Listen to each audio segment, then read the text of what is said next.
friends. Even though the sadhana is individualistic,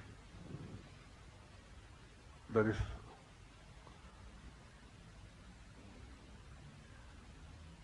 a group usually practicing Satsanga.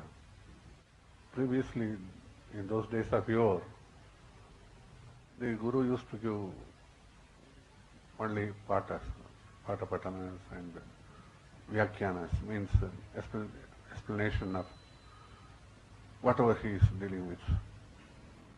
Then afterwards there will be a class or a group discussion, that was called Satsanga. The practice session used to be kirtans, meditation, japa, etc. Yoga. Yoga is quite recent, a few hundred years. The asana, which is called yoga. Bhajans and kirtans, bhajans and yoga as understood now was not prevalent then. Yoga used to be very subtle and trying to merge with the total consciousness. These bhajans were called kirtans, which were trying to explore the possibilities of entering into the centers of energy through swaras. But modern days, people, they don't understand, so they brought it down to a few namavalis called bhajans and a few cranky, freaky exercises called yoga. It's necessary, but it was not so. Why? Because man has forgotten what to do from morning to evening, what he was doing at least. With the modern gadgets also,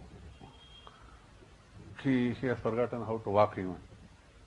There was an interesting discussion when I told that if you have to walk so many hours, if it's written in your fate, you may have to walk. You can't escape walking, You can't say that I will go by car and... if it is written in your fate. Those days maybe villages were more prevalent, more the chittha, field of work. So people used to come out and just walk a few yards or maximum 1 kilometer to the fields. The other working class like gollas, like goldsmiths, they used to come to the village, agrahara, and go back 1 kilometer. They used to walk. When the Brahmins have to go to temples and to perform various rites, they had to walk. Even Rajas in the other districts, they used to walk around in the night to find out about the welfare of the people. But the illusion pampers the ego of humans. Illusion, Maya pampers. You are Nene Raja, you are great. So when he decides to go by car, suppose he has to walk for his probably 1 kilometer, he can't avoid. Suppose you want to go to a temple on a very important day, you have to park it 3 kilometers away. Park your car and walk all the way. I won't walk to the temple. How will you say you are walking to the temple? We don't talk about America, about other European cities where there is a lot of traffic jam. They used to park somewhere and walk to the place of work. And each Indian city we know now, it's better you reach faster by walking than going by car. So the later designs may be like your Poikal Kudre, what do you call it?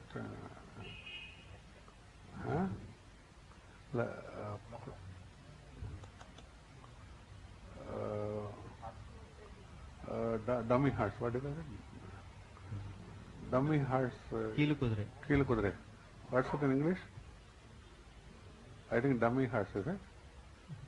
Horse, in the center this fellow will be standing, one thing like horse will be there and he will be... They explain it as dummy hearts or something like that. Is that if they make the latest board car, suppose they want to make the next invention, they make a dummy car like that, and they can give you a steering, because this fellow is accustomed to go by car, and it's better walk fast to the destination. Man acts as what he thinks as right. So even when he wants to see good dreams, he will put his specs powered specs and sleep. Because you want to see it clearly, so because it has entered the head, what to do. So nothing escapes karma phala, the fruits of action. We can't escape, that's what I want to tell us. Better if you offer, if you repent, if you just say that no more, show me the way. Maybe that is the way to just throw everything out. The Shaivites used to do different types of namaskar. Now something called sadhanas are doing like this. Previously, Shaivites used to do like this above their head. They used to fold their hands. Then they used to show it here, and they used to show it here. The meaning is, the greatest cosmic God, I don't know anything, whatever I am doing, I don't know whether it's right or wrong. So with folded hands, I request you, you bless me, you grace, give your grace to me. That is the cosmic existence of God. When it has to enter our own brain, head, chittha, there we invoke the blessings of Shiva. Then we do like this so that our heart will function and we will do what Shiva tells us to do. What I am saying is, never go back and say that I am a sinner. Even in Shastras they say that Jiva only knows evolution.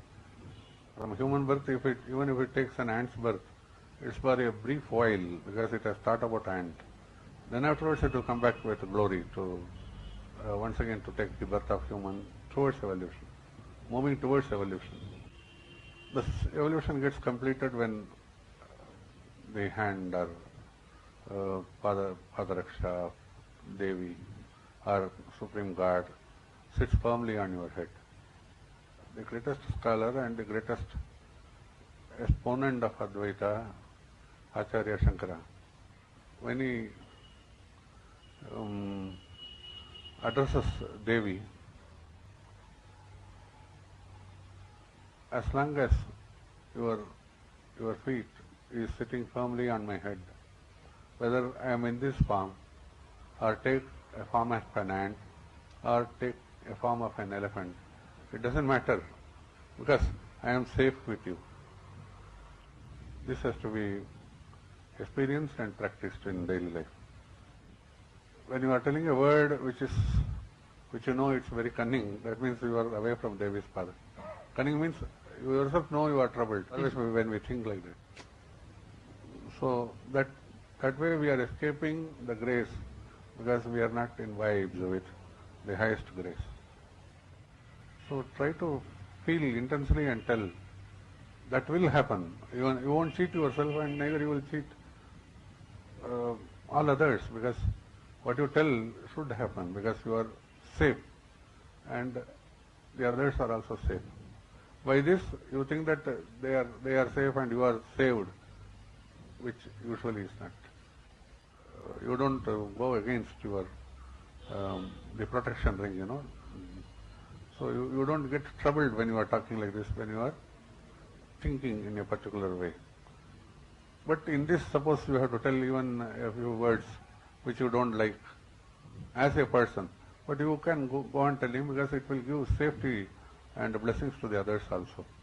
I call it as alignment without disturbing. It's only an experiment till we achieve this. The bodily forms appear and disappear for a particular soul, S-O-U-L.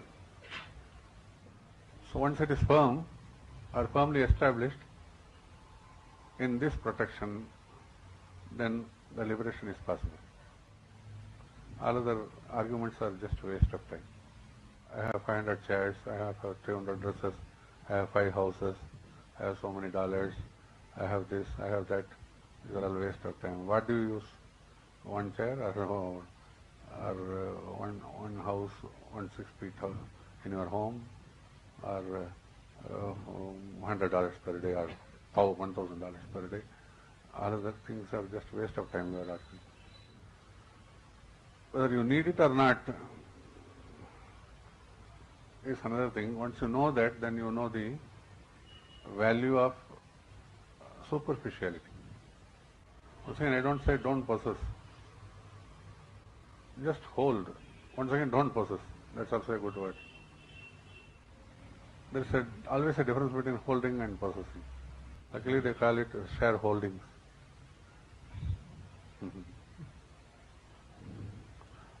So that it can be transferred to someone else, holdings. And possession is never allowed anywhere. Even in the property papers they write that you enjoy the possession of property, that's all. You don't possess. These properties, rights, possession, you enjoy, you don't possess it, because President of India possesses it. Basically, all the lands in India belongs to the head. Like that in anywhere else also. Like your 500 rupees note. It's only a currency. You use it, but it's not, you can't possess 500 rupees because you can exchange it in gold and it's only a currency, it's only a medium. You understand the difference between possession and just circulation? It's different. So God created such a mind that things come, enter into space called mind, goes out, and body He creates. Things come, enter into the stomach, goes out. Like that, big vibrations come, hold a person for some time, goes out. Like that, breath comes, even breath holds for very, very minutely a fraction of a second, goes out. So that nothing is held or much less possessed. If you hold your, possess your breath, if you possess your thought, what will you understand? The possessed thought, when it gets executed, it becomes tasteless. Nowadays, children are told that they will live in moon. Moon? Moon. So it's an interesting article says that a child wants to get married in moon. So if it develops this thought, it's called the possession of a particular thought. I don't call it dream, desire and all. It's schizophrenic recurrence of a particular idea. Schizophrenic, you can't come out of it. It holds you. Suppose it can't get married, it will get croaked and kick the bucket immediately. Suppose moon is not available for marriage, it's booked, or there is nothing called the moon, we don't know anything. Suppose there is nothing called the moon, these people can't reach anywhere. Suppose what Armstrong G found or some others find. Suppose once again we make a trip because of the disturbance of the world through warming and other things, This shifts here, that shifts here, and if you can't go, suppose, or if the moon is already booked, the sites are getting booked now itself, a company auction sites. So, and there is no site available. And if the child does not have that much money at that time, or for any other reason this child cannot get married, it will get a heart attack and it will kick the bucket, means it will fail to exist. Suppose it's taken to some place called this moon, and it gets married and all, alone, suppose, then also it will not enjoy because there is no one to witness such great marriage. Its idea is getting fulfilled, but no one to just document it, say that this girl has got married in moon. Then what is the use of getting married in moon? That way also it will not enjoy marrying in moon. Then suppose, what do you call it? Missile. What reaches moon?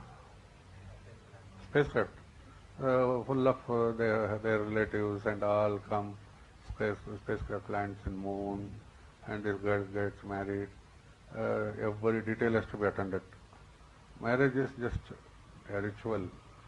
The joy of getting married will lose its purity and fragrance by attending on the small details of visitors and all.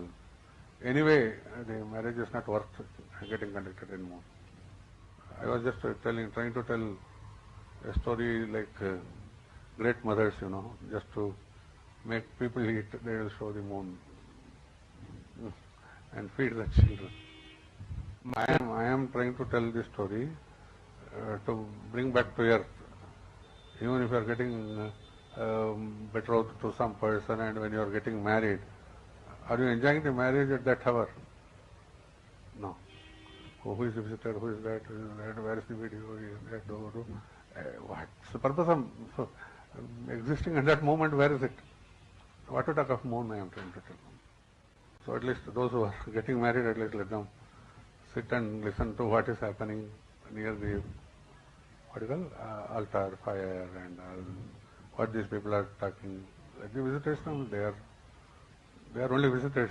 This is your ritual. This is your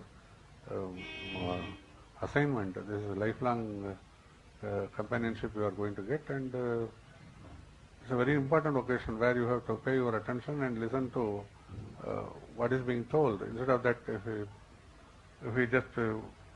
if the attention is pulled elsewhere, what is the use of getting married?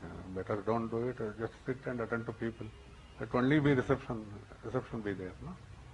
It's a very great point in psychology we are trying to now unfold. So the latest IT HR people are telling that no IT worker is happy and they are getting this pain, that pain, spondylitis, back pain, etc., etc. And a doctor from Trichy is saying that more from Bangalore. These people come to attend because they don't want to get noticed there. And then the reason for it, he is telling that they are not contented with what salary they are offered, or they are not contented with their work. So these two makes them think about something else than what for they are sitting there. So more they sit, it's the curse of sitting before a computer, and also the thinking of not getting satisfied either with the salary or with the job. This is the doctor's, Vaidyaritnam Aushadalaya's doctor's remark on IT people of Bangalore. So now I was trying to tell what the psychological point. Physically they are bound because the fate writes that you have to sit in such place. Because you have gone round and round, I will make you sit for 5 hours, 10 hours. That is written as fate. So the sitting is unavoidable, but the mind, which is in their hands, that should have been handled very well, handled by themselves. Physically you can't avoid going to moon, getting married here, or sitting in an office. All those things are physically unavoidable, but how you are handling the same situation at that particular moment, that makes you either liberated or bound. That's all. So the sadhana is only chittha shodhana, the correction in the chitta, mind. Like Bhishma, you can lie in the bed of arrows, but still enjoy that. Or even if you sit in a Sapramanja bed, like Parikshit during his last days, you may not resist that. So, how are you going to keep your mind? How you are freed? That is the test of time. During his last days, he was always fearing. He can't enjoy because the beautiful bed and all are there, but his mind was terrified. So Bhishma is a Pitamaha, means that become matured. So after so many lakhs of years of birth and death, should we not be eligible to become at least mature? So with monkeys, don't show your intelligence. Suppose we go to a zoo and we are surrounded by monkeys, don't say that I am such and such person, CEO of Bejar company, and don't show your intelligence. With monkeys, we have to dance as monkeys. But what I am saying is, wherever you are put, you are supposed to execute a particular thing there. There you can't show that I am superior to you or I am inferior to you. Both are not correct. So without disturbing the atmosphere, get matured. The word was maturity. The children who are in college, all people are dancing like monkeys, making fun of teacher, this, that. Be like that, but be matured. When you are talking, it should be something which should not which is not known to them. Just by your look, they should also change. All others in the class.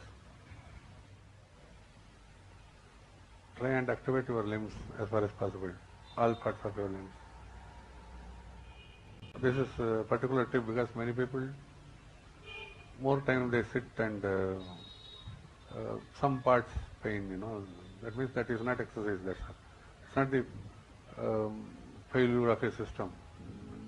There is nothing to be alarmed at any point of time, till death. It's only not failure of a system, but it's only a warning that something is not exercised. The extreme the pain comes, that means you have an outlet which gives you a painless existence, if you can search for it. You are going to get a painless existence just if you can put your attention and search for that. Let this pain die out. Pain allu horagade hogudu beda. Let it not go out. More extreme, a mind gets pressurized. That means that there is some heavenly gift is waiting for you. This pressure is nothing. You are given a suchana, you are given an advice by the cosmos saying that this is the maximum, but you are going to be given a gift. People get irritated very fast, these days. A house used to get water cans. What do you call that? Water cans. Mineral water cans. Every week some what do you call that? Some stockist used to deliver every week without fail. On a particular day, the stock is exhausted or not, they will come and tell you want this stock or not. But for the past 2-3 months, these people are not coming. So the person who drinks, suppose the house which receives all this, they have to take the can there and bring another can and all. But this goes on because there is no other hope. People are very tired and getting irritated. With all this pressure of work, they have to take the can and get replacement wheels from a faraway place. When the pressure becomes extreme, the release should come. That's what I was trying to tell. Even a small thing like water can create such pressure in the mind. Then if the person is matured, it is at that particular time the intuition was, come on, let us talk to the, why should we beg the stockist? Why don't we talk to the company itself? If we talk to the company, definitely you will find that just in the next door the stockist is there. He is thinking that the stockist is elsewhere, he is going on, because that stockist has been stripped of the rights to distribute at a particular place. Another stockist is already appointed, who is just sitting in the next door, and this person did not know for the past 3 months. What is reality is gift which is available next door. What is man's failure is not understanding the gift and going on getting pressurized because he is not getting, he is expected to receive something from some place and he is not receiving it. That puts pressure on him. Ultimately he finds out that it is just next door. It's a practical example. Kinley water from Sakar Nagar used to be supplied to Sathsang. For the past 3 months they also don't tell where the stockists are, and you come, you bring the water here, we will exchange it. Never telling this. You have to talk to Kinley and find out that it's in Pushkarni, is the SP extension. They come Tuesdays and Fridays to Sathsang to supply it. But these 3 months pressure should have taught us at least to contact Kinley at least, So, get matured. So, mind you can use for liberation. It gets liberated only when it doesn't have the qualities of possession. A liberating mind will never give a complaint. For example, all the people who start meditation at a particular time, at a particular place also.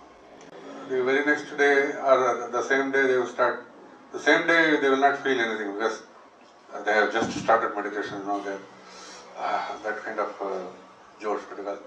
Where to finish the meditation for 20 minutes, half an hour, that will be there. So first day they don't complain. The second day they will start knowing that the asana is not proper, there is a little pain here, and the pain will be recognized. So they will be meditating on nothing except feeling the pain. I don't say meditating on the pain. Third day, because it's winter, the head will get chilled and body will get numb. So they will be afraid because head should not get chilled, the doctor has told. Body is also getting numb. Fourth day, they will also know the existence of creatures in the cosmos, like cockroaches, mosquitoes. It will disturb them in the meditation. Just to make him not numb, it comes and bites. And the cockroach wants to move around to say that you are not numb. But this fellow thinks that even this comes to disturb us. So where is the meditation? Instead of going inward, he has gone out. Then he puts blame on whoever gave initiation. He will take care of him. Luckily his guru is dead, so they will not question. He will put blame on that. Whatever happens to my disciple, I pass it on to you. This fellow is putting all his non-capabilities, he can't do meditation. The guru will take care of me. And that guru is confident because while his guru was alive, he used to trouble him, abuse him and all. Now that fellow is not there. So at least from above, he will take all my burden. So this disciple's burdens are passed on to this guru. This guru passes on the burden to next guru. They live happily ever after in a phobia called dream-like phobia. It's all makeshift compromises. So I was talking about fate, fruits of actions, handling of mind, and liberating processes, and ultimately liberation is just in a fraction of a second. Once you are freed, you don't question, you don't complain. That is the lakshana of freedom. Let the whole world question you, but you will not be troubled, you are freed.